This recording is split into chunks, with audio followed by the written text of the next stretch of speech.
today we read about the charge to mass ratio of electron. हम लोगों ने last lecture के अंदर हमने पढ़ा था कि what is the cathode ray, ठीक है। हमें पता चला था cathode ray is a beam of electron. बिल्कुल आराम से it travel in the straight line, जो भी है हमने कैरेक्टरिस्टिक्स पढ़ा है, ठीक है। अब हमारा नेक्स्ट पार्ट आ जाता है चार्ज टू मास रेशियो। इसको क्या बोलते हैं? चार्ज टू मास रेशियो, या अपन इसको क्या बोल सकते हैं?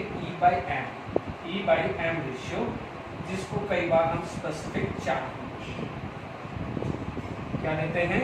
Specific charge. और ये जो है जे थॉमसन, जो साइंटिस्ट था जे थॉमसन, मैंने आपको कहा था 1897 में स्पेसिफिक चार्ज के बाद उसने इलेक्ट्रॉन को प्रेजेंस को डिफाइन किया था कि what is the presence of electron. But उसने मास नहीं बताया था, उसने चार्ज नहीं बताया था, सिर्फ उसने E by m ratio specify किया था, ठीक है।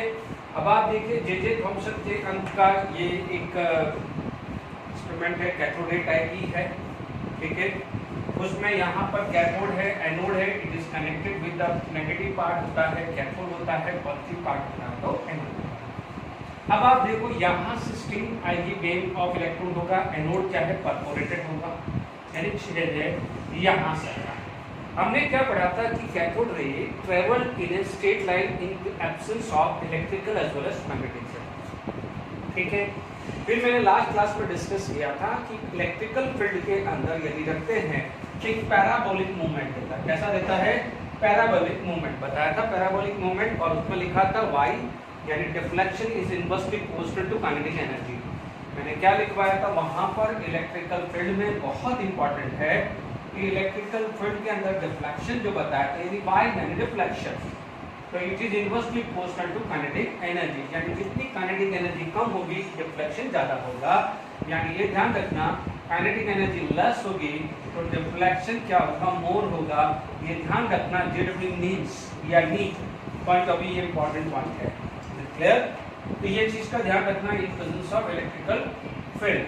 अब आप देखिए जब आपका इन एब्सेंस ऑफ इलेक्ट्रिकल फील्ड है था, ये बी पे गया है, बी पे कौन गया है? Absence of electrical field and magnetic field, यानी बी पे स्ट्राइक कहाँ हुई?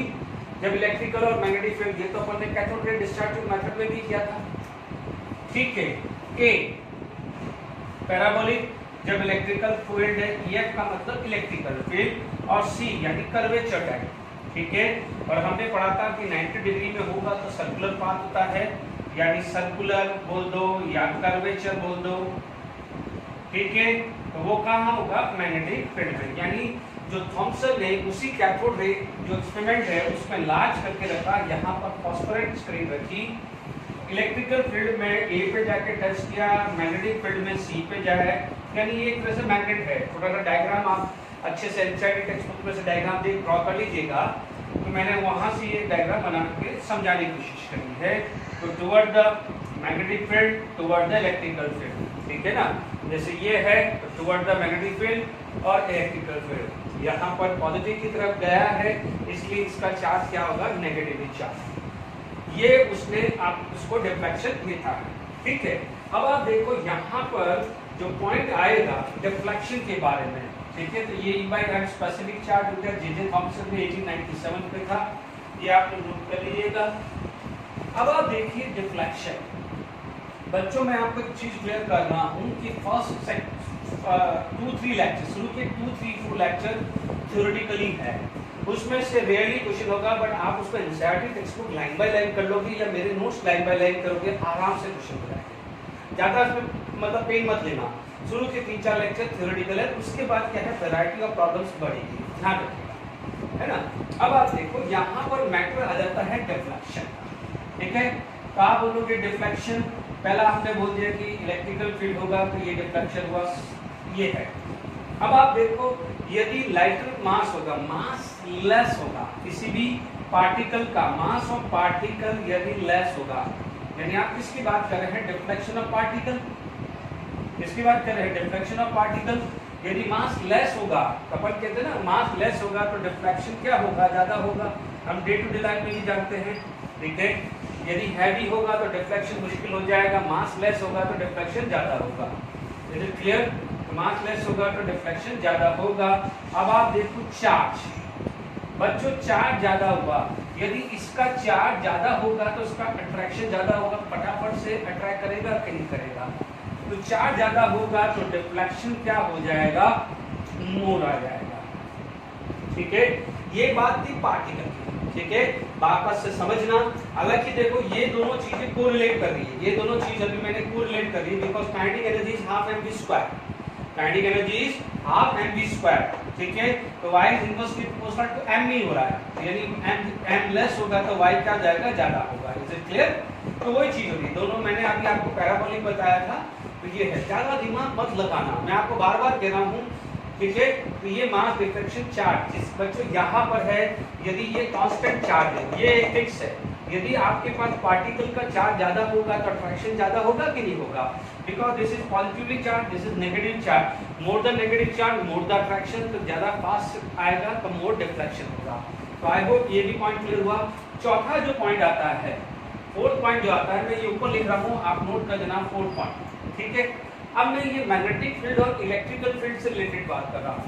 मान लीजिए इसमें इंटेंसिटी है ना, या मैग्नेटिक फील्ड की वैल्यू, या कुछ भी बोल दूं मैं, इंटेंसिटी ऑफ मैग्नेटिक फील्ड और इलेक्ट्रिक फील्ड यदि ज्यादा है तो डेफिनेटली डिफ्लेक्शन ज्यादा होगा। यानी यहाँ पर इंटेंसिटी ज्यादा बढ़ा दी, यानी मैग्नेट की पावर बढ़ा दी आपने, मैग्नेट पावर कर दी, दो मैग्नेट सेलेक्ट कर दिया, दोनों पे आपने आयरन की सेम पीस कर दिए। ठीक है, बट यहाँ पर मैग्नेट पावरफुल ले ली तो फटाफट अट्रैक्ट करेगा ना, मोर डिफ्लेक्शन करेगा कि नहीं करेगा। स्ट्रेंथ, इंटेंसिटी अच्छी नहीं बढ़े, स्ट्रेंथ लिख देते हैं, स्ट्रेंथ ऑफ मैग्नेटिक फील्ड या इलेक्ट्रिक फील्ड बढ़ा दिया तो डिफ्लेक्शन क्या हो गया, बढ़ जाएगी। ढंग से समझ लीजिए, जितना हल्का होगा मोर डिफ्लेक्शन होगा, जितना काइनेटिक एनर्जी होगा उतना डिफ्लेक्शन कम होगा। Less kinetic energy more deflection, less mass more deflection, charge ज्यादा होगा more deflection, strength of magnetic field electric field ज्यादा होगा तो डिफ्लेक्शन। ये तीनों पॉइंट पार्टिकल से रिलेटेड है। तो ये पॉइंट क्या है, इलेक्ट्रिकल और मैग्नेटिक फील्ड से है। तो आई होप जब इसमें अरेंजमेंट क्या है तो ये सारे के सारे उसको ऑब्जर्वेशन देखने को मिले। ठीक है, straight line in absence of field toward a presence of electrical field, C पे कब जा रहा है, जब मैग्नेटिक फील्ड है, EF is electrical field, MF is a magnetic field. ठीक है, डिफ्लेक्शंस ऑफ पार्टिकल, यानी ये जो पार्टिकल कब है ज्यादा, कब डिफ्लेक्ट हो रहा है कहीं भी, यानी उसका चार्ज ज्यादा हो, उसका लाइटर वेट हो, काइनेटिक एनर्जी कम हो तो मोर डिफ्लेक्शन आ रहा है।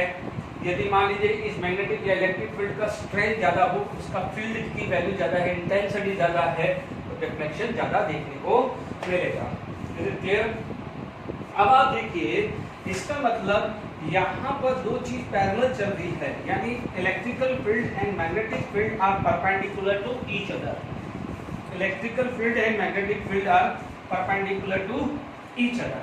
ठीक है, अब देखिए यहाँ पर जो चीज मैं फॉर्मूला बना रहा हूँ, हो सकता है कि इस स्टेज पे आपको नहीं पता चले, बट जब भी आप फिजिक्स में पढ़ेंगे तो क्लियर हो जाएगा। Is it clear? तो आप क्या पढ़ोगे, electrical force equal to magnetic force, electrical force equal to magnetic force. बच्चों मैं रिपीट कर रहा हूँ, जब मैं ये फॉर्मूला लिख रहा हूँ ये आप फिजिक्स में पढ़ेंगे, अभी सिर्फ समझ लीजिए।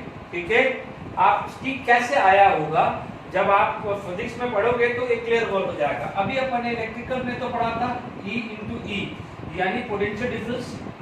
ठीक है, E इंटू वी, यहाँ आएगा BeV, where V stand for velocity, B is magnetic field, और E को क्या मान लेते हैं, इलेक्ट्रिकल फील्ड, और E क्या आ जाएगा, चार्ज। E से E कैंसिल हुआ तो आपके पास क्या जाएगा, सबसे पहले आपके पास क्या जाएगा, V is equal to E by V आएगा। सेकेंड, हमने पढ़ा है कि magnetic field is the perpendicular to the electrical field. 90 degree के अंदर मैंने आपको क्या बताया था, सर्कुलर। क्या बताया था, सर्कुलर। आपने क्या बताया था, सर्कुलर मोशन। सर्कुलर मोशन में क्या होता है, सेंट्रीपिटल फोर्स। आपने इनिशियल क्लासेस में पढ़ा होगा centripetal force, it is equal to mv square r। ठीक है, तो मैग्नेटिक फील्ड में क्या जाएगा, BeV is equal to r। V से V कैंसिल, V से V कैंसिल, तो आपके पास क्या आ जाएगा BE is equal to M into r. Derivation सिर्फ समझने के लिए है, सिर्फ समझने के लिए मैं आपको क्लियर कर रहा हूँ। Is it clear to all of you? अब आप देखो यहाँ से ये B आ गया, B की वैल्यू क्या है E बाई बी, तो आप बोलोगे फ्रॉम फर्स्ट इक्वेशन आप बोलोगे BE M आर, B की वैल्यू क्या है E बाई बी रख दिया मैंने, B की जगह क्या रख दिया है E बाई बी रख दिया है। अब आप देखो इट इम्प्लाइड दैट फाइनली ये E है ये M है, तो मैंने यहाँ E बाई M लिखा इज इक्वल टू, अब आप देखो यहाँ पर ये आ जाएगा E b square upon r, ठीक है, E by b square upon r. E stand for electrical field, D stand for magnetic field और R इज द रेडियस। ये R रेडियस पे घूम रहा था ना, R रेडियस पे घूम रहा था कि नहीं घूम रहा था ये, ठीक है। तो ये क्या जाएगा E by M is equal to E by this, ठीक है। तो इस तरह से आप निकाला है, इस तरह से क्या है जे थॉमसन ने चार्ज निकाला है और उसकी वैल्यू क्या थी 1.76 इंटू 10 की पावर 11। E की वैल्यू उसे पता थी जे थॉमसन को, B की वैल्यू जे थॉमसन को वैल्यू पता है, R की वैल्यू उसने चेक कर ली थी, ये तीनों वैल्यू उसको पता थी। जब उसने सारी ये तीनों वैल्यू को रखा तो E बाई M की वैल्यू उसे मिली है, ठीक है।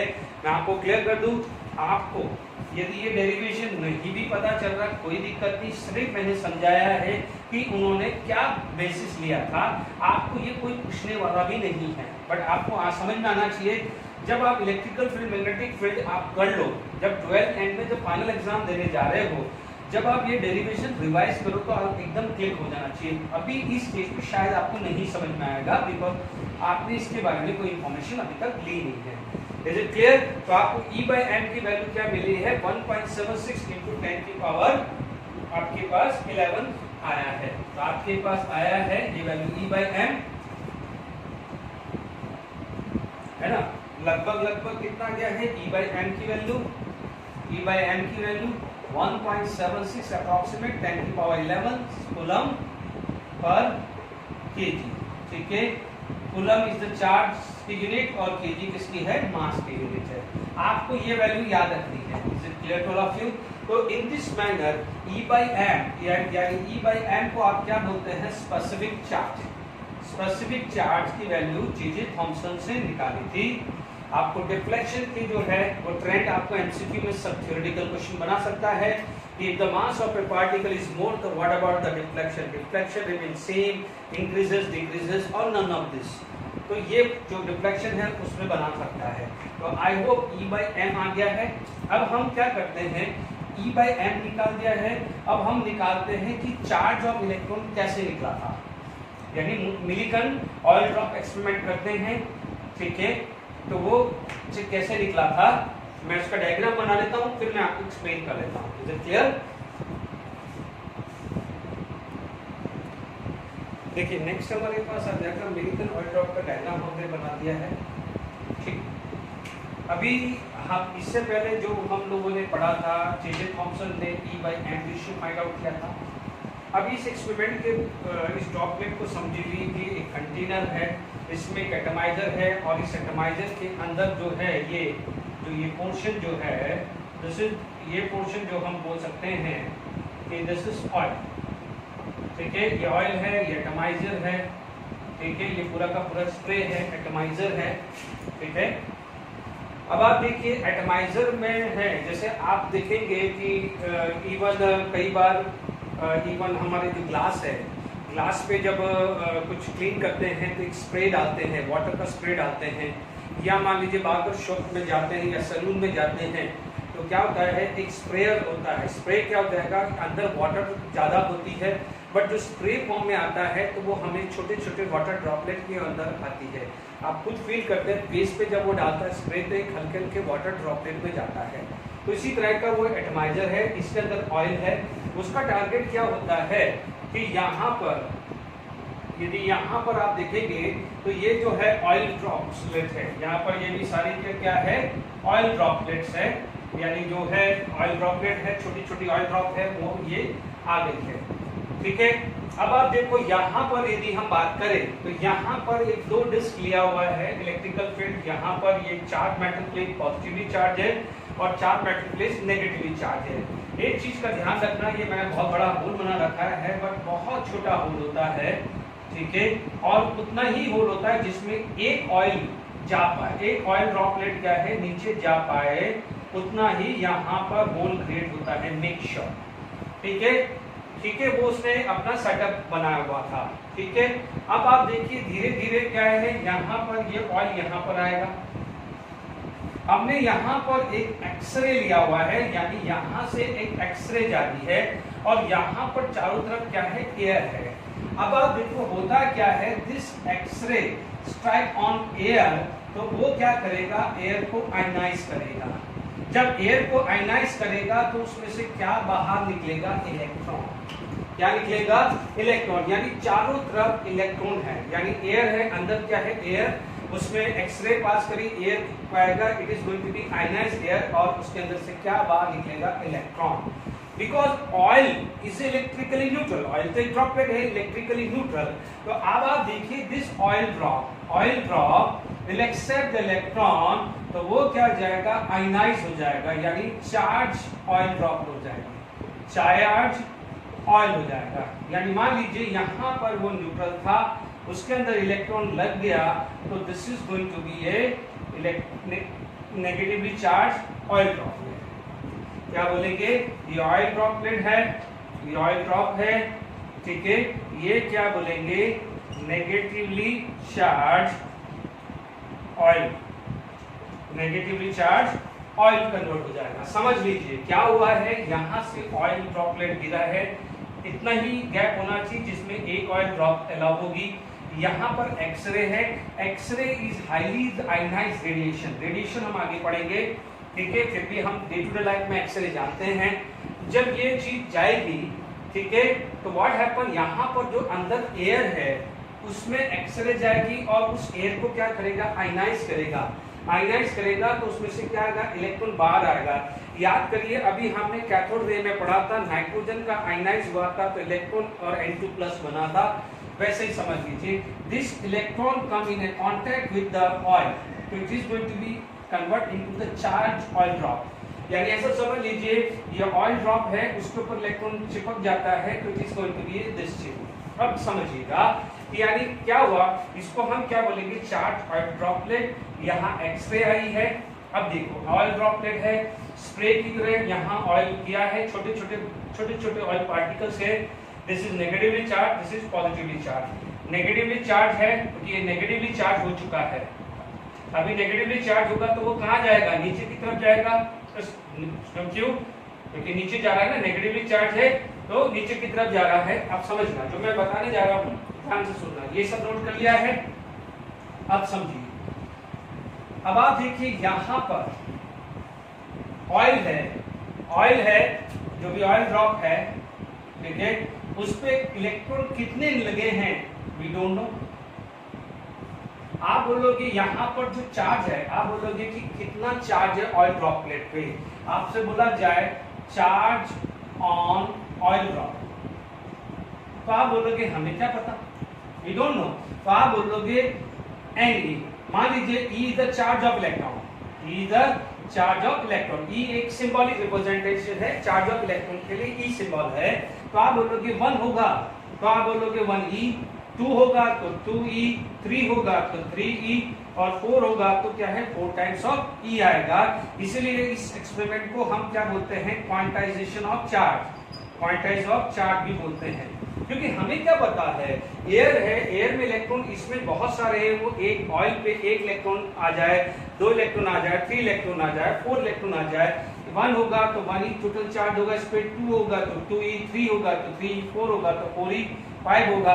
अब आप देखो डेसिमल तो होगा नहीं ना, वेयर एन क्या हो जाएगा, एन क्या हो जाएगा, नंबर हो जाएगा, 1 2 3 4 नंबर हो जाएगा, इट इज नॉट डेसिमल। कल को ये पूछे कि 4.5E या 3.5E या 2.5E होगा, तो आप बोलेंगे नहीं, ऐसा नहीं होगा, ये सिंपल होल नंबर में होगा।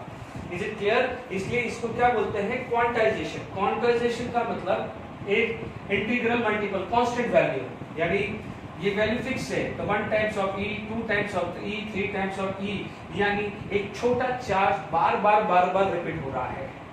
मान लीजिए किसी का वैल्यू आया 2, आप बोलोगे टोटल चार्ज 2 है, टोटल चार्ज 4 है, टोटल चार्ज 10 है, टोटल चार्ज 12 है, टोटल चार्ज 18 है, तो ये सब किसका मल्टीपल है? ये सब किसके मल्टीपल है? 2, यानी 2 बार बार रिपीट हो रहा है।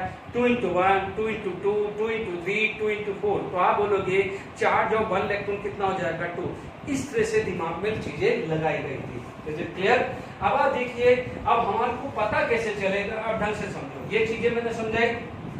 अब देखिए यहाँ पर हम आगे बात करते हैं हुआ क्या था। ठीक है, तो ये चीज समझ में आ गई है कि चार्ज ऑन ऑयल ड्रॉप कैसे किया। अब आप देखिए ये जो ऑयल है, यदि मैं ये ऑयल ड्रॉप की बात करूं, ठीक है, ये नो डाउट इसके ऊपर चार्ज अपन ने Ne लिख दिया।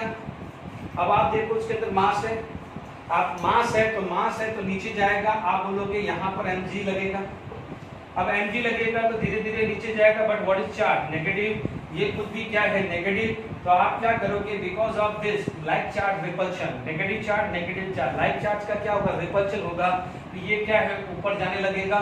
ऊपर जाने लगेगा तो वापस से अपन ने ये पढ़ा है फोर्स ऑफ इलेक्ट्रिकल फील्ड में।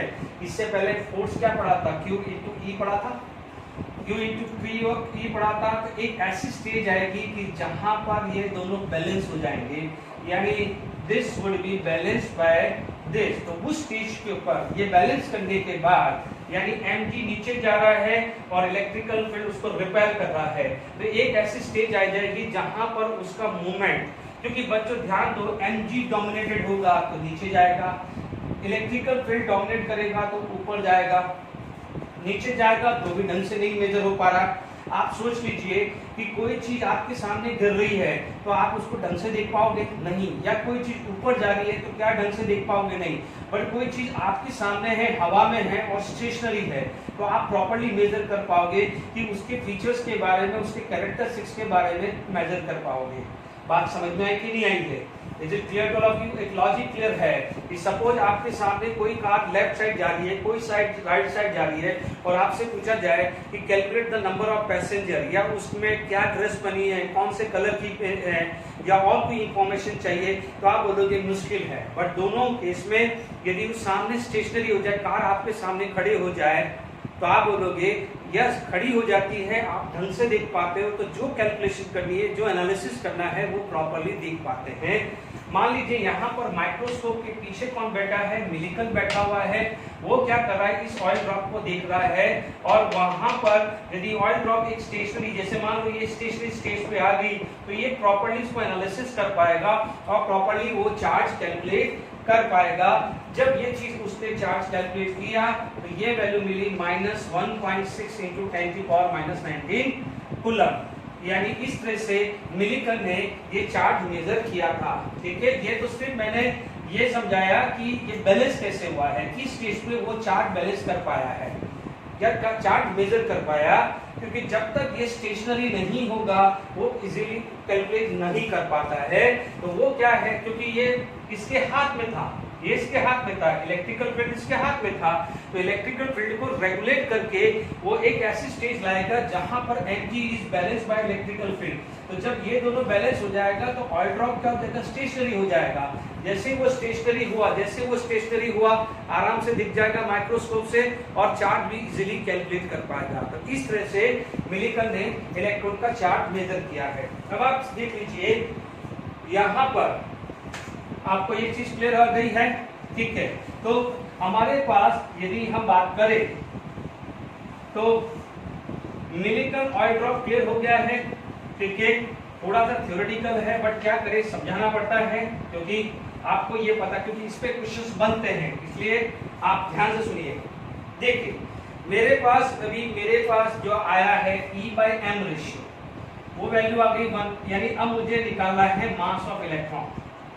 ठीक है, अब मास ऑफ इलेक्ट्रॉन तो निकालना आसान हो गया, ये किसी ने निकाला ही नहीं है, ये तो अपने आप निकल गया। ये आपके पास, सॉरी 1.6 नहीं है, 7.6 है। ठीक है, ये आ गया है 1.76 × 10⁻11 कूलम kg इनवर्स। ठीक है, E कितना गया है 1.6 इंटू 10 की पावर -19 कूलम। देखो माइनस चार्ज क्या आ जाएगा, this is already electron is negatively charge, इसलिए माइनस लिखा है। Is it clear? ये किसने दिया था? ये दिया था मिलिकन ने। ये किसने दिया था? थॉमसन ने, जे थॉमसन ने। आपसे पूछा जाए विच स्पेसिफिक चार्ज किसने दिया? जे थॉमसन ने। चार्ज ऑफ इलेक्ट्रॉन किसने दिया? मिलिकन ने। अब आप देखो मास क्या हो जाएगा, मास E by m, sorry E upon E by m। मास क्या हो जाएगा? मास क्या हो जाएगा? E upon E by m। That means charge upon specific charge, है ना। अब आप देखिए E की वैल्यू क्या है 1.6 इंटू 10 की पावर -19। बच्चों माइनस मत ले देना, कोई मास नेगेटिव नहीं होता है, वो minus only because electron is negatively charge. इधर कितना है 1.76 इंटू 10 की पावर +11। आप जब कैलकुलेट करेंगे तो लगभग 9.1 इंटू 10 की पावर -31 kg आ गया। Is it clear? यानी मास ऑफ इलेक्ट्रॉन जिसको m e से रिप्रेजेंट करते हैं, this value equal to this one. Mass of electron क्या हो जाएगा? ये आ जाएगा इक्वल टू 9.1 इंटू 10 की पावर -31 kg आ गया। Is it clear? तो ये जे थॉमसन ने लिखा है, ये मिलिकन ने निकाला, तो दिस अपॉन दिस क्या हो जाएगा? क्योंकि E से E कैंसिल होगा तो मास ऊपर ही जाना है ना। देख लीजिए मैथमेटिकली m जाना ही है, तो this upon this equal to mass. तो ये इस तरह से मास ऑफ इलेक्ट्रॉन निकाला है, क्योंकि चार्ज ऑफ इलेक्ट्रॉन हमें पता था। Is it clear to all of you? अब आप देखिए, तो अब इस पे मान लीजिए कोई न्यूमेरिकली आता है, ठीक है, इस पे यदि चार्ज मिलिकन ऑयल ड्रॉप पे जो कोई न्यूमेरिकल्स आता है तो हम देख लेते हैं। तो मैं कुछ न्यूमेरिकल्स इस पे बेस कराता हूँ, पहले लिख देते हैं, फिर अपन इसको सॉल्व करते हैं, ठीक है। फिर आगे बढ़ते हैं कैनल रे पे और प्रोटॉन, ठीक है। देखिए हमारे पास नेक्स्ट क्वेश्चन मैंने फटाफट से लिख दिया है, and oil drop this charges how many electron does this. बहुत सिंपल क्वेश्चन है, ऐसे क्वेश्चन कई बार आए हैं, आप सिंपल से ध्यान दीजिए। आप लोगों ने पढ़ा है Q is equal to N, ठीक है। हाउ मेनी इलेक्ट्रॉन, ठीक है, हमारे पता है charge of electron is 1.6 into 10 की पावर -19 कूलम, ठीक है।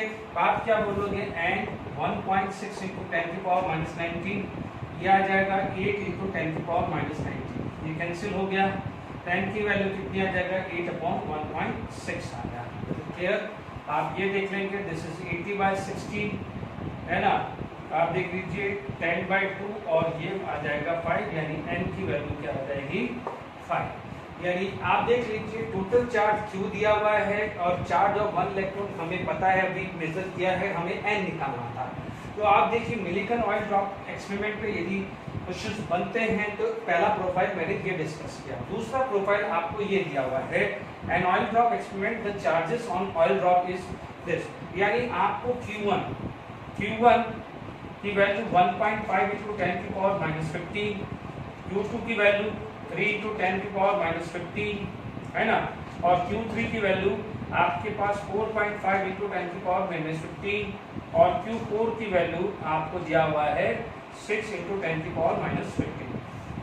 अब आप देखो इसके अंदर यदि देखिए ये थोड़ा हीट एंड ट्रायल से भी आप काम कर सकते हैं, ठीक है। अब आप देखो इसके अंदर यदि मैं बात करूं, ठीक है, तो मैं बोलूंगा यहाँ पर 1.5 इंटू 10 की पावर -15, इसको मैं मल्टीप्लाई बाय 1 कर दूं, तो आपको देखने से ही पता चल रहा है दिस इज मल्टीप्लाई बाय 2, तो ये वाला जो है this is multiply by 3 and this value is multiply by 4। Is it clear? और हम हमेशा क्या बोलते हैं कि Q is equal to NE, यानी E की वैल्यू फिक्स होती है। तो यहाँ पर जो देखेंगे, यहाँ पर यदि आप देखेंगे this is the charge, Q charge आ जाएगा, तो let it be this is N, ये N है, ये क्या हो जाएगा? E आ जाएगा कि नहीं आएगा? ये N की वैल्यू क्या होती है? 1 2 3 4 5 6 होती है और E की वैल्यू फिक्स होती है। तो यहाँ पर E की वैल्यू आपको क्या मिल रही है? 1.5 इंटू 10 की पावर -15। तो आप क्या बोलोगे चार्ज ऑफ इलेक्ट्रॉन क्या है 1.5 into 10⁻⁻15, क्योंकि ये न्यूमेरिकल बेस्ड है। हमारे को ये वैल्यू से ही लेना। कोई ये बोलेगा सर अभी तो आपने 1.6 into 10⁻⁻19 है, वो तो एक्सपेरिमेंटल वैल्यू है, और जो ये हमें तो न्यूमेरिकल के हिसाब से चलना है। कल को यहाँ -16 होता तो यहाँ -16 ले लेते। तो आई होप यदि इस टाइप के न्यूमेरिकल्स यदि आपसे पूछा जाए, हो सकता है ई पूछ ले, ई की वैल्यू पूछ ले, या एन की वैल्यू पूछ ले, या एन और ई दोनों दिया है तो चार्ज भी पूछ सकता है। इस प्रोफाइल का क्वेश्चन डिस्कस किया करते हैं। अब आप देखिए नेक्स्ट जो है हमारे पास क्या जाएगा, प्रोटॉन रे, कैनाल रे और क्या नाम है एनोड रे। ये जो कैसे डिस्कवरी हुई थी मैं उसका डायग्राम बना लेता हूँ। ठीक है, एक चीज का ध्यान रखना कि यहाँ पर जो कैथोड रे थी it is travel from the cathode whereas anode ray which is travel from anode ray. Cathode ray जो थी एनोड के पीछे ग्रीन कलर दिया था, और एनोड रे कैथोड के पीछे रेड कलर या येलोइश कलर टाइप ऐसा था। Is it clear? तो अभी आप देखिए मैं डायग्राम बनाता हूँ, फिर वन बाय वन इस चीज को एक्सप्लेन करते हैं। ओके, देखिए नेक्स्ट है डिस्कवरी ऑफ प्रोटॉन। अब आप देखिए जो एक्सपेरिमेंट हमने कैथोड रे डिस्चार्ज ट्यूब में लिया था वैसे ही हमने लिया है।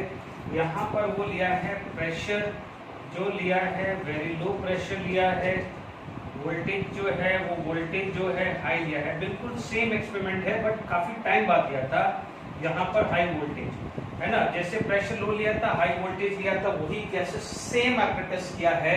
ओनली यहाँ पर जो चीज क्या है परफोरेटेड कैथोड रख दिया है, यानी जैसे परफोरेटेड कैथोड करके दे दिया है।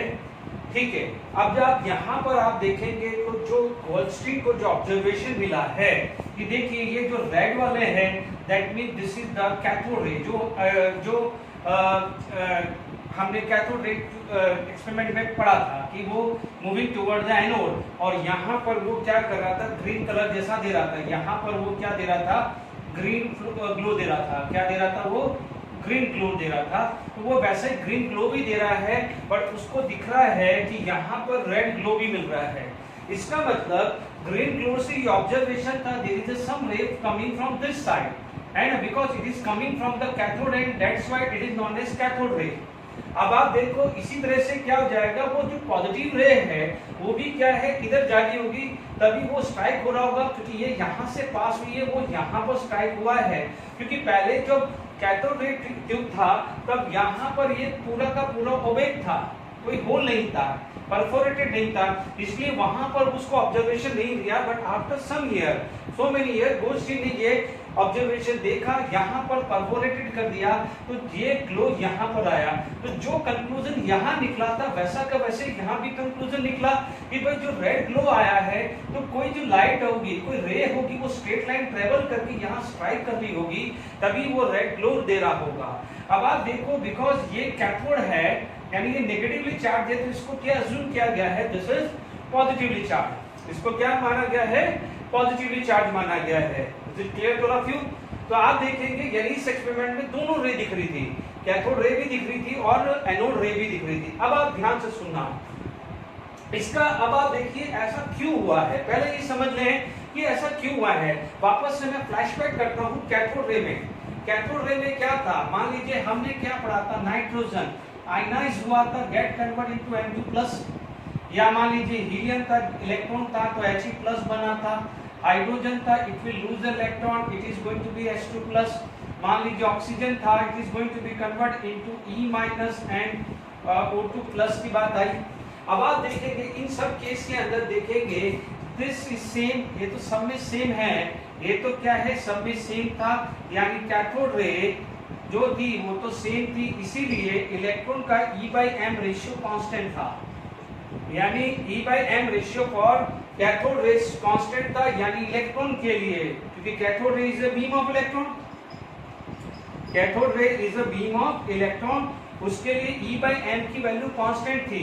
इसीलिए हम बोलते थे कि cathode ray is independent. Cathode ray क्या था, independent on nature of electrode, और कौन सी गैस यूज करिए है, एंड नेचर ऑफ गैस, इस पे वो इंडिपेंडेंट था। हमने कैरेक्टरिस्टिक्स में पढ़ा हुआ है तो ये चीज आया। अब आप देखेंगे कि यही इसके रिवर्स में, अब आप देखो ये इलेक्ट्रॉन था तो वो इलेक्ट्रॉन तो ये रहे। अब ये जो पॉजिटिव चार्ज बने, सॉरी ये हीलियम का पॉजिटिव चार्ज है, ये जो पॉजिटिव चार्ज है जिसको अपन क्या बोल रहे हैं, पॉजिटिवली चार्ज, है ना। ये जो पॉजिटिवली चार्ज आए हैं, ये पॉजिटिवली चार्ज वही तो है, ये पॉजिटिवली चार्ज वही तो है, वो क्या है, अब वो अपोजिट साइड जा रहे हैं। ये नेगेटिव चार्ज है, ये कहां जाएगा, पॉजिटिव टर्मिनल में। ये पॉजिटिव चार्ज कहां जाएगा, नेगेटिव टर्मिनल की तरफ जाएगा कि नहीं जाएगा, because it is moving toward negative terminal, इसलिए इस रे का नाम क्या डाल दिया है, पॉजिटिव रे भी बोलते हैं। Is it clear? तो अब आप समझ में आ गया है कि ये जो बेसिस है, पॉजिटिवली चार्ज आया कहां से होगा, जो गैस कैथोड रे ने आयनाइज करी है, जो गैस इलेक्ट्रॉन ने आयनाइज करी है, उससे जो पॉजिटिव चार्ज डेवलप हुआ है, पॉजिटिव आयन जो डेवलप हुआ है, it is moving toward it opposite charge, it is moving toward opposite charge, क्योंकि वो परफोरेटेड किया था तो वो यहां से पास होके यहां जाएगी और यहां पर जो भी स्क्रीन लगी होगी वहां पर वो स्ट्राइक करेगी, वहां पर रेड ग्लो दिखेगा, वहां पर क्या करेगा, रेड ग्लो दिखेगा। बात समझ में आ गई कि नहीं आई? तो कैसे पॉजिटिव रे आया है, सेम एक्सपेरिमेंट किया है, ओनली परफोरेटेड रखा, सेम कंडीशन रखी। अब जो इंपॉर्टेंट चीज है वो ध्यान में रखने वाली बात है, ठीक है। यहां पर आप देखेंगे कि E/m रेशियो, अब आप देखो E/m रेशियो, यहां पर E/m रेशियो वेरिएबल होगा, बहुत इंपॉर्टेंट है। क्यों वेरिएबल होगा, क्योंकि यहाँ पर तो मास अलग अलग होगा, पॉजिटिव चार्ज का मास क्या है, अलग अलग है। यहाँ तो सेम इलेक्ट्रॉन है, बट यहाँ पर कहाँ है, या नाइट्रोजन या हीलियम या हाइड्रोजन या ऑक्सीजन, तो मास ऑफ एटम तो सब जगह अलग अलग है। तो आप क्या बोलोगे, E/m, भले सब में +1 चार्ज है, +1 upon mass of neutron, +1 upon mass of helium, +1 mass upon hydrogen, +1 mass of oxygen, कहाँ से सेम आएगा? पॉइंट क्लियर हुआ कि नहीं हुआ? पॉइंट क्लियर हुआ कि नहीं हुआ? मान लीजिए सिंगल एटम लेना, कोई बोला सिंगल एटम है तो वो भी आप ले सकते हैं, ठीक है। तो ये क्या हुआ, E/m रेशियो इज वेरिएबल, किसके लिए, इसको क्या बोल सकते हैं, एनोड रे, क्योंकि वो एनोड से पास हो रही है। इसको आप बोल सकते हैं पॉजिटिव रे, क्यों, क्योंकि पॉजिटिवली चार्ज है। इसको हम क्या बोल सकते हैं, कैनाल रे भी बोल सकते हैं, क्यों, क्योंकि वो कैनाल में से पास हुई। तो तीनों नाम है, एनोड रे भी बोल सकते हैं, है ना, पॉजिटिवली चार्ज है, पॉजिटिव रे भी बोल सकते हैं, क्योंकि वो अंदर होल से पास हुई है, इसलिए इसका नाम क्या है, canal ray. Make sure E/m for cathode ray is constant, where is E/m for anode या पॉजिटिव रे या कैनोड रे इज वेरिएबल। क्यों, क्योंकि मास ऑफ एटम चेंज हो जाएगा। पहला पॉइंट क्लियर हुआ कि नहीं हुआ? तो ये ध्यान रखना जरूरी है। Is it clear? अब आप देखिए यहाँ पर, अब आपके पास जब ये चीज वेरिएबल आ गई है, ये चीज वेरिएबल आ गई है, तो ध्यान से सुनना, ठीक है। यदि मैं सब हाइड्रोजन की बात करूं, हाइड्रोजन हुआ तो आप बोलोगे, मान लीजिए H+ आयन हुआ, मान लीजिए He हुआ, इलेक्ट्रॉन में एटॉमिक फॉर्म ले लेता हूं, है ना, बच्चों में एटॉमिक फॉर्म ले लेता हूं। अब आप देखिए E/m मैक्सिमम कब होगा, जब आपका क्या जाएगा, मास लिस्ट होगा। आप बोलोगे E/m मैक्सिमम कब होगा, तो आप बोलोगे सर मास लिस्ट कर दो। तो मास लिस्ट किसका होगा, हाइड्रोजन एटम का। मास लिस्ट किसका होगा, हाइड्रोजन एटम का। सबसे लिस्ट मास किसका होता है, हाइड्रोजन एटम का ही होता है ना। तो इसीलिए यहां पर बोला गया है कि E/m for H+ ion is maximum, E/m for H+ ion is maximum. Maximum इसीलिए इसका नाम क्या दे दिया है, प्रोटॉन। इसको क्या दे दिया है, प्रोटॉन। और आपको भी पता है आगे डिस्कवरी हुई थी कि हाइड्रोजन, यदि मैं हाइड्रोजन एटम की बात करूं तो हाइड्रोजन है 1 इलेक्ट्रॉन एंड 1 प्रोटॉन। यदि वो H+ चला जाता है तो ये इलेक्ट्रॉन चला गया, तो बचता क्या है, प्रोटॉन। इसलिए H+ आयन को आप प्रोटॉन भी बोलते हैं। H+ आयन को क्या बोलते हैं, प्रोटॉन। तो E/m फॉर प्रोटॉन मैक्सिमम यानी इसका निकलता है, इसका निकलता है, सिर्फ हाइड्रोजन का निकलता है, गलती नहीं होनी चाहिए। Is it clear to all of you? E/m ratio is maximum for H+ ion, यानी जो प्रोटॉन का बोलते हैं ना, E/m फॉर द प्रोटॉन, वो किसका होता है, एक्चुअली H+ आयन का होता है। Is it clear to all of you? तो आई होप ये यहाँ पर क्लियर हो गया है, ठीक है।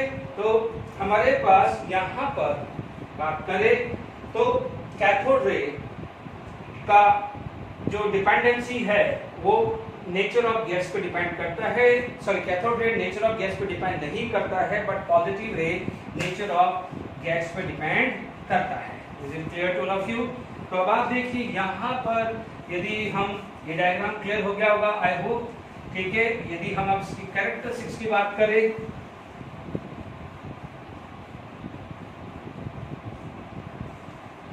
देखिए यदि मैं बात करूं कैरेक्टरिस्टिक्स या उसकी प्रोटॉन की बात करूं, प्रोटॉन की बात करूं या पॉजिटिव एनोड रे की बात करूं या पॉजिटिव रे की बात करूं, एक ही बात है ना बच्चों, कहना रे कुछ भी बोलो।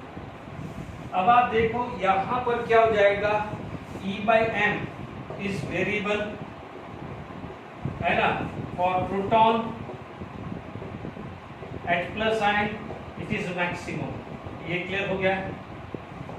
ओके। अब आप देखो यहां पर क्या है, इट इज पॉजिटिवली चार्ज, ठीक है, does not produce X ray when strike on metal surface, यानी मेटल सरफेस पे स्ट्राइक होता है तो वो एक्सरे जनरेट नहीं करता है, ठीक है। ये होता है एनोड रे या एक्सरे, देखो कुछ भी हो सकता है, प्रोटॉन, एनोड रे, पॉजिटिव रे, कैथोड रे, कुछ भी हो सकता है। It depend on nature of gas produce, तभी तो E/m आएगा, नेचर ऑफ गैस प्रोड्यूस, ठीक है। अब आप देखिए यहाँ पर आ जाएगा स्ट्रेट लाइन में ट्रेवल करता है, स्ट्रेट लाइन में ट्रेवल करता है, बाकी वो सारी प्रॉपर्टीज मिलती है कि वो थिन फॉइल के अंदर पेनिट्रेशन कर सकता है, इलेक्ट्रिकल और मैग्नेटिक फील्ड में होगा, ठीक है। अब आप वो लिख लीजिएगा, इलेक्ट्रिकल और मैग्नेटिक फील्ड के अंदर भी होता है बट डिफरेंट डायरेक्शन। क्यों? क्योंकि इलेक्ट्रॉन नेगेटिवली चार्ज है तो पॉजिटिवली चार्ज है प्रोटॉन, तो यदि इलेक्ट्रॉन पॉजिटिव फील्ड की तरफ जाएगा तो प्रोटॉन नेगेटिव फील्ड की तरफ जाएगा। तो आप क्या हो जाएगा कि यहाँ पर आएगा, यदि मैं बोलूंगा कि डिफ्लेक्शन जो आएगा same deflection in proton but opposite then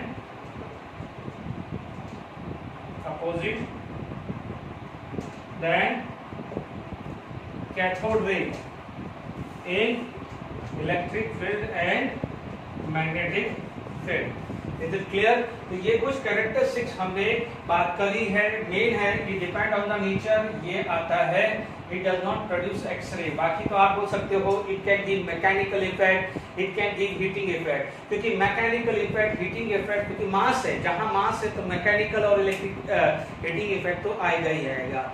अब आप देखो सिंपल सी बात है, यदि किसी के अंदर मास है, किसी भी ऑयल के अंदर स्ट्राइक करेगा तो वो पेनिट्रेट करेगा, तो ये क्या है, ये सब कैथोड रे की कॉमन है, तो मैं बार बार उस चीज को रिपीट नहीं कर रहा हूँ। तो ये थोड़ा बहुत जो भी डिफर था वो मैंने लिख दिया है, बट जब भी पढ़ते हो कि it is heating effect, yes same देगा, मैकेनिकल इफेक्ट देगा तो ये भी मैकेनिकल इफेक्ट देगा, ठीक है।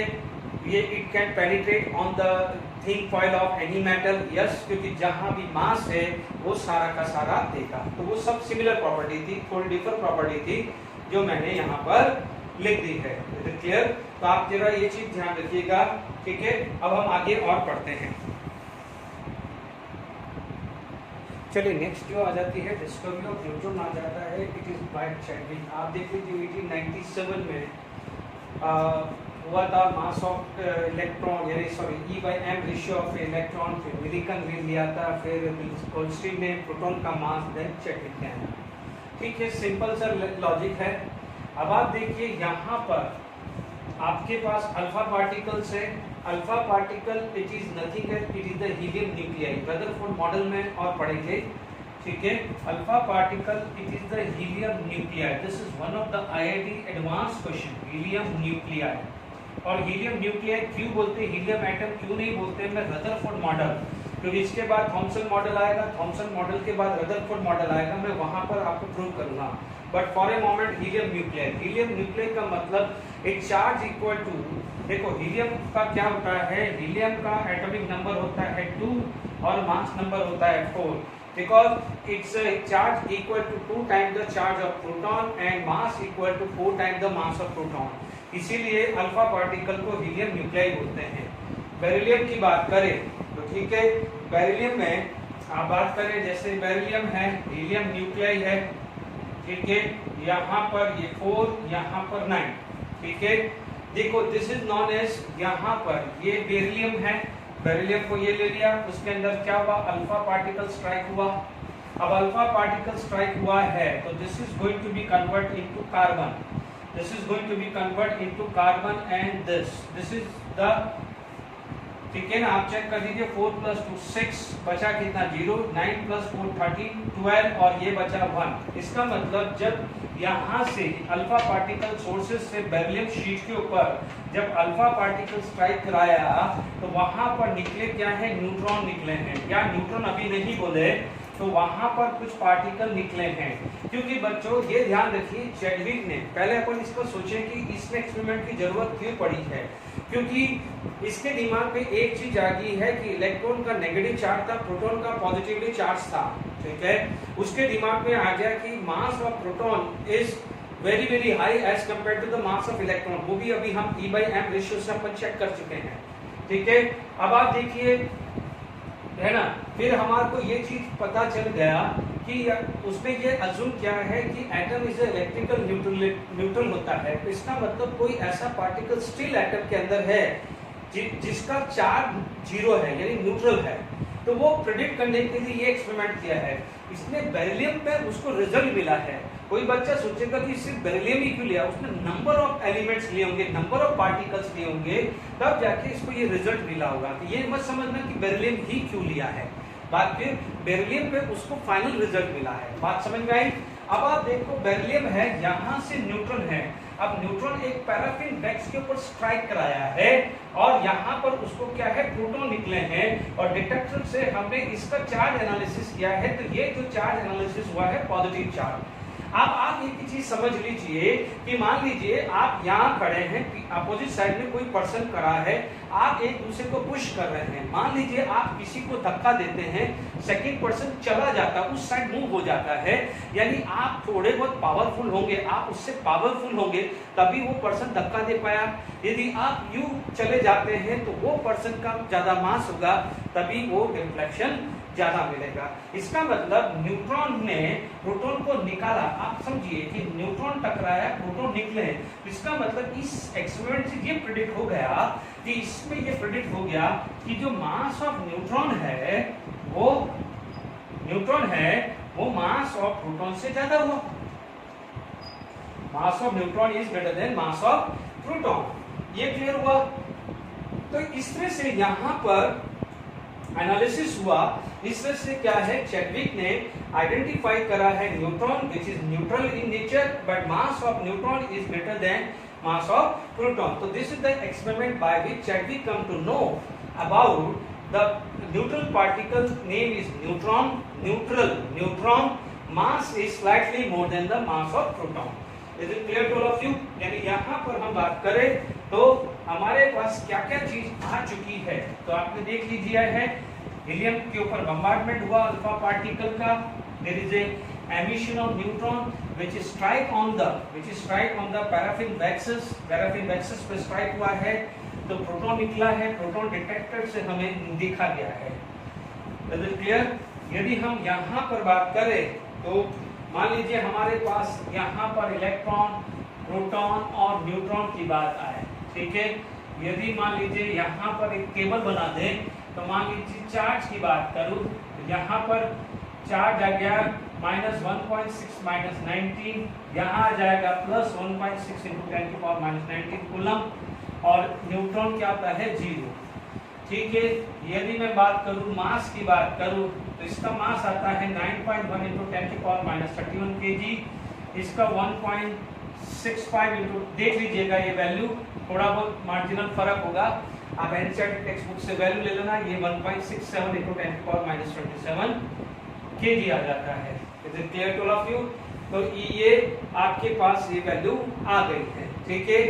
तो charge of proton and this, ठीक है, आप जरा देख लीजिएगा, ठीक है। तो लगभग क्या है 1.672 और ये दिया हुआ है 1.675 है। तो आप ये देख लीजिएगा। तो ये मेन दो चीज है कि आपको यहाँ पर ये क्लियर हुई। कई बार क्या होता है बच्चों, आपको यदि ऐसा क्वेश्चन भी आ जाता है, जैसे मान लीजिए मास of electron upon mass of proton, ये लगभग 1840 होता है और मास of electron versus mass of proton ये लगभग 1836 होता है। ठीक है, ये वैल्यू कई बार पूछा जा सकता है। आप बोलोगे कैसे निकला, तो mass of electron versus mass of ये न्यूट्रॉन है ना, ये कितना हो गया 9.1 × 10⁻31 अपॉन 1.675 × 10⁻27। तो क्या हो जाएगा, इसको 1 कर दो तो दिस डिवाइडेड बाय दिस, ये वैल्यू लगभग आएगी, चेक कर लीजिए। सिमिलरली ये निकाले तो कई बार आपसे पूछा जाए, मान लो ये वैल्यू नहीं भी पता, ये वैल्यू नहीं पता है तो आप जो ये वैल्यू से यूज कर सकते हैं। फिर भी ये 1.67 के आसपास ले लो और इसको 1.68 ले लो, याद रह जाएगा। ज्यादा पूरी वैल्यू मत याद करो, 1.67 और इसको याद कर लो 1.68 तक। ठीक है, हल्का सा याद कर लो। ठीक है, तो ये वैल्यू आती है mass of electron, it is equal to 1/184 times of mass of neutron. Mass of electron 1/1836 type of mass of proton. ये कई बार एमसीक्यू में पूछा जा सकता है। क्लियर? तो आपके पास ये सारी चीजें आ गई है। ठीक है, अब मान लीजिए हमारे पास कोई क्वेश्चन आ जाता है। देखिए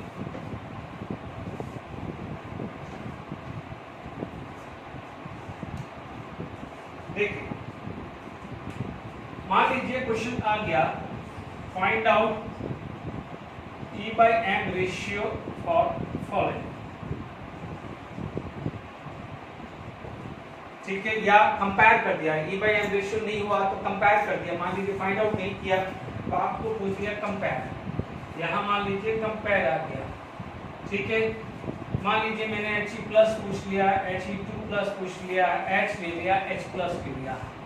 ठीक है, अब आप देखो E/m, उसके पास +1 चार्ज है तो आप बोलोगे +1 बाई इसका मास कितना होता है 4 टाइम्स, है ना। हाइड्रोजन ध्यान दीजिए सबसे बढ़िया है, पहले लिख दो 4 2 और 1 1। ठीक है ना, क्योंकि एटॉमिक मास 1 होता है तो इसका एटॉमिक मास 4 होता है, ध्यान रखना, मैं ट्रिक बता रहा हूँ। इसके ऊपर तो चार्ज 0 है, न्यूट्रल है तो उसको 0 ले लो, तो 0/1 ले लिया, इसका 1/1 ले लिया। ठीक है, इसका क्या है 2/4 आ गया है, तो इसका कितना आ गया है 1/4 आ गया। यानी चार्ज को मैंने 1/4, चार्ज को 2/4, 0/1, 1/1, यानी मैंने 1 ले लिया, यानी मास ले लिया है। क्योंकि अभी मैं मल्टीप्लाई नहीं कर रहा हूँ, I am not going to multiply mass of proton neutron. एक फटाफट, क्योंकि क्या होगा मुझे कंपेयर ही करना है। तो ये कितना है 0, ये 1, ये हाफ, ये कितना आ गया 1/4। तो सबसे लोवेस्ट कौन हुआ ये, फिर कौन हुआ He2+, फिर कौन हुआ, सॉरी He2+ ज्यादा है, He2+ ज्यादा है। देखिए सबसे लोवेस्ट कौन हुआ H, फिर आया He+, फिर आया He2+, फिर क्या आया H+। ध्यान रखना है ये एक्चुअली क्या होता है M। तो आपको क्या ट्रिक बता रहा हूँ कि जो एटॉमिक मास है वो रख दो, E/m रेशियो कंपेयर करने आया, एटॉमिक मास रख दो। m यहाँ पर कितना होता है 4 4, यहाँ पर एटॉमिक मास क्या है, सॉरी 4 4, एटॉमिक मास क्या है 1 1। ये न्यूट्रल है तो चार्ज 0, यहाँ +1 है तो 1, +2 है तो 2, +1 है तो 1, ऐसे रख दो। तो ये क्या हो जाएगा, compare E/m ratio for the following. तो ये मेरे पास क्या आ गया है, इस तरह से आ गया E/m ratio for the following. ठीक है, अब मान लीजिए compare E/m ratio for the other thing ले लेते हैं, अल्फा बीटा और पार्टिकल। ठीक है, E/m रेशियो फॉर अदर ले लेते हैं।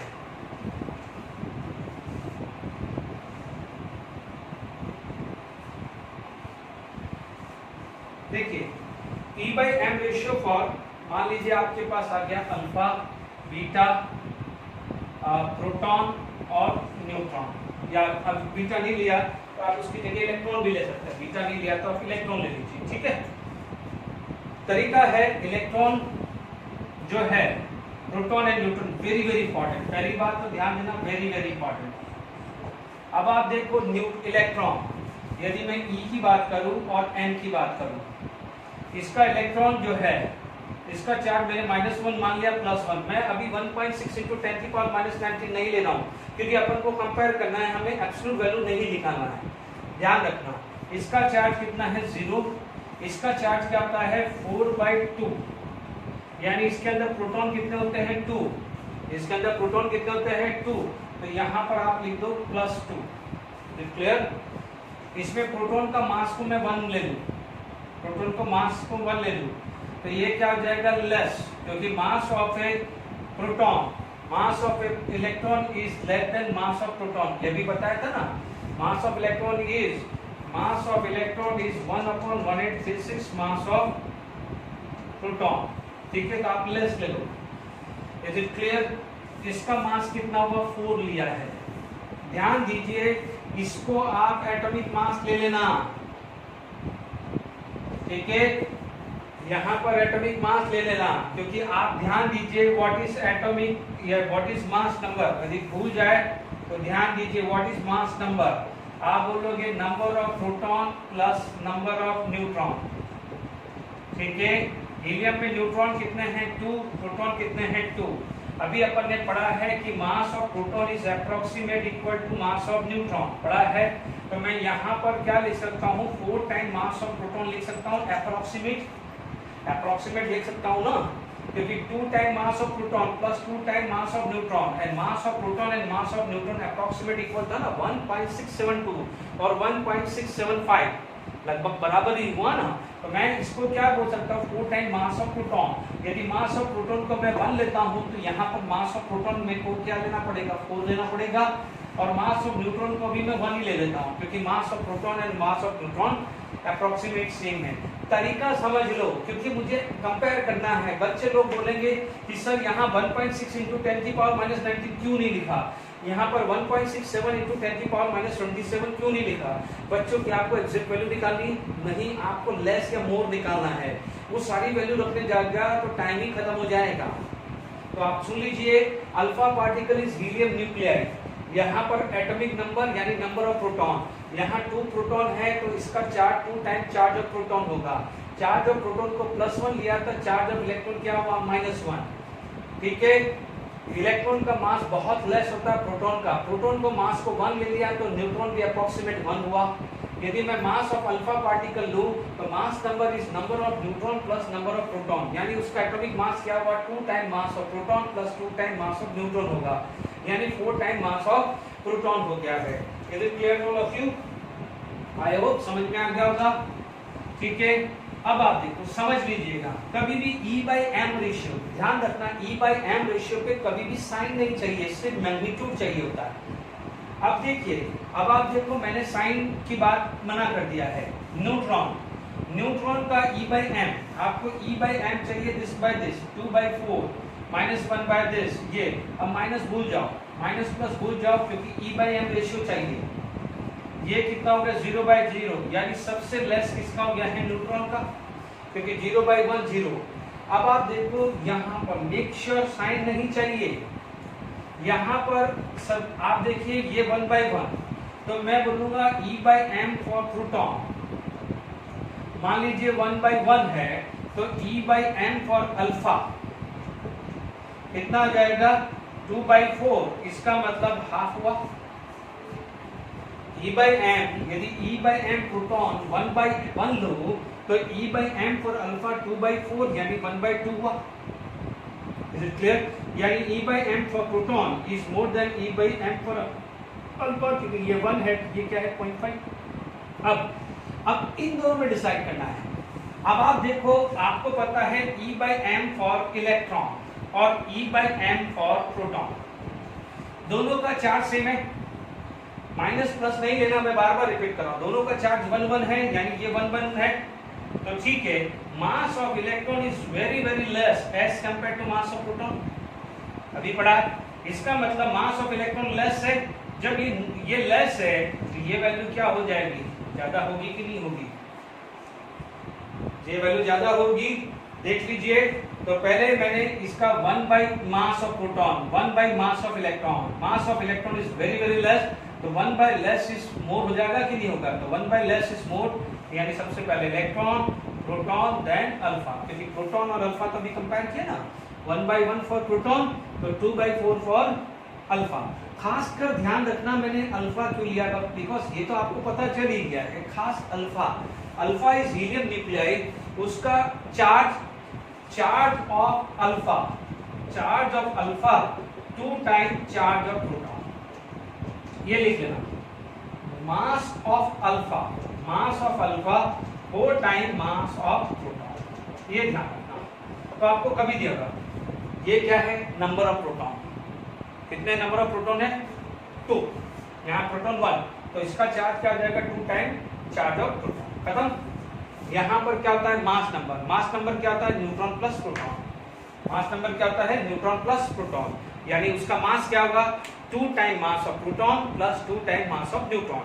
तो mass of proton, mass of neutron approximate equal है, अभी पढ़ा अपन ने, तो आप क्या बोलोगे, 4 टाइम मास ऑफ प्रोटॉन, तो इसलिए मैंने इसको 1 माना, तो ये क्या हो जाएगा 4, तो ये E/m 1/1, E/m 2/4, तो ये क्या हुआ हाफ, तो ये इससे ज्यादा ये तो सबसे कम आया न्यूट्रॉन, फिर कौन आया अल्फा, क्योंकि आप पहले इलेक्ट्रॉन प्रोटॉन पर डिस्कस कर रहे हैं, इलेक्ट्रॉन प्रोटॉन का चार्ज 1 1, वापस बोल रहा हूँ माइनस प्लस पे ध्यान नहीं देना है, mass of electron is very less, तो 1 बाय लेस और 1 बाय मोर में से कौन ज्यादा होगा, 1 बाय लेस ज्यादा हुआ, इसलिए ये वैल्यू ज्यादा हुई, यानी इलेक्ट्रॉन, उसके बाद हुआ प्रोटॉन, प्रोटॉन के बाद कौन हुआ अल्फा, ये तो 0 ही था क्योंकि चार्ज ऑफ न्यूट्रॉन इज 0। तो आई होप आपको E/m रेशियो सिखा दिया है, ठीक है। हम लोगों ने जो है टुडे लेक्चर में हमने क्या बात करा है, हमने बात करा है E/m रेशियो थॉमसन ने कैसे निकाला, मिलिकन ऑयल ड्रॉप ने चार्ज कैसे निकाला, E/m और चार्ज की वजह से मास ऑफ इलेक्ट्रॉन कैसे निकाला, एनोड रे कैथोड रे हमने डिस्कस किया, प्रोटॉन क्यों बोलते हैं, ठीक है। Thank you for today lecture.